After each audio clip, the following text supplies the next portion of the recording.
Howdy, Warlords. This will be the last solo minigame. If you haven't watched the other ones, please check those out. Leave comments if you have any questions.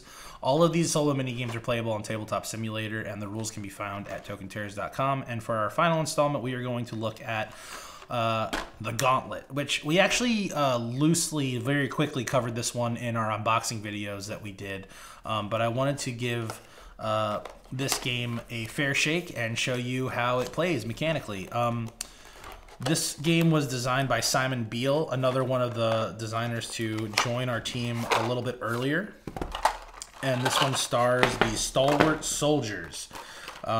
In the Gauntlet, you are going to action program sort of worker placement, kind of.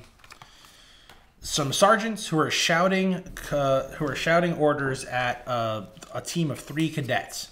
What your objective is to try and traverse the Gauntlet while wave after wave of Gobbot attack robots are coming towards you, spinning and whirring with their spiked mace arms and tank tread feet. You'll notice that the enemy, I figured, you know, at least in the lore of Token Terrors, the zombies are really sort of a newer enemy for the soldiers. They are nemesi, if that's the right word for it. And you'll see that they have a grudge card in the core game where there's a mechanical bonus if zombies and humans are fighting each other. But before the zombies showed up, I would think that probably the biggest enemy for the humans would have been the goblins.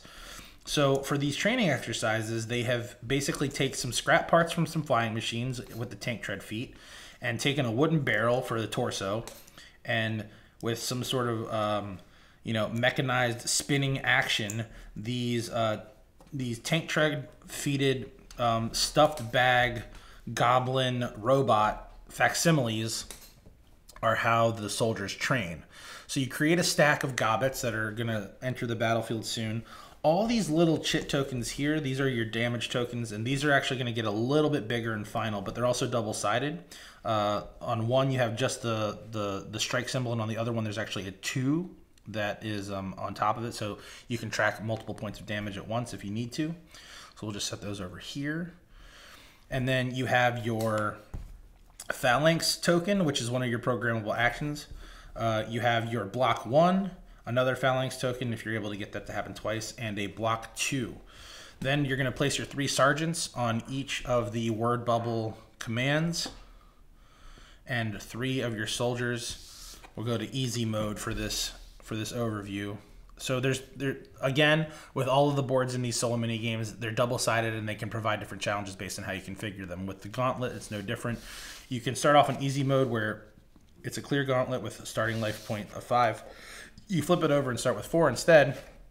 And on the opposite side of this one, you actually have a pressure plate that when a soldier lands on it, it immediately generates a Gobbot into the Gauntlet. We're not going to do that one. I've actually played this one 3 times on easy and have not gotten more than 1 soldier out, which is a failure score. You have to get at least 2 out to even register as somebody who can call it a success. I have not done that. So, and also the player loop on this one, the cycle for a solo game, is super duper tight. I really like this one just because of how well the theme feeds into the mechanism. It's a lot of fun. So you'll also have a player reference card here that has commands, and it just explains what each of these commands that the sergeants are saying that the cadets can do.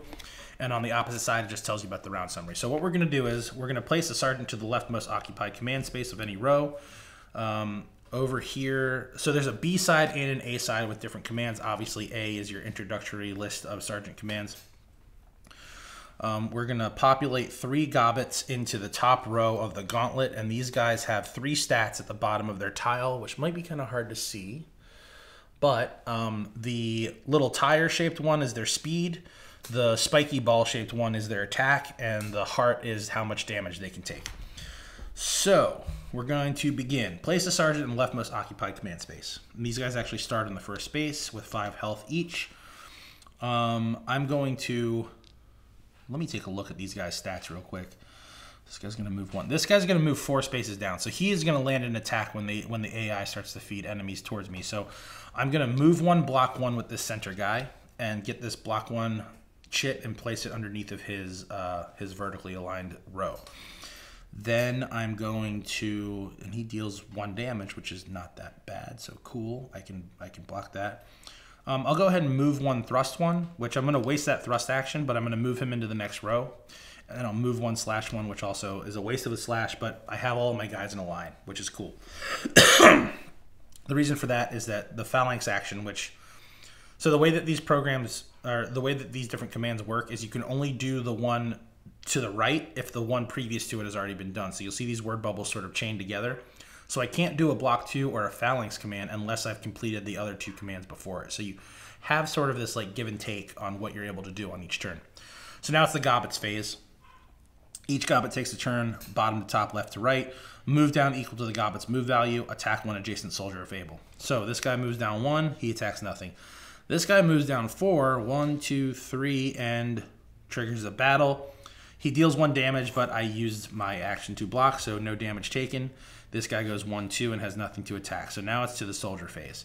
These guys clear, and we begin again. What did I tell you? Super tight loop. As you kill Gobbots, they auto-generate at the beginning of the Gobbot phase on each turn. So I've already completed my upkeep phase. So now we're going to go again. Now, it would make sense to just kill this Goblet because he only has the 1. So I will move 1 and slash 1 and kill this Gobbot. Bam, dead. Then I will thrust 1, move 1. And when you thrust, you deal damage 2 spaces away. So this guy deals 1 damage here, so I'll just drop a little damage token on this guy, and then I'll move 1. Then, because I want this guy dead, I'll use this command to have this guy do a slash 2 and just take this Gobbot out. Is that smart? I don't know.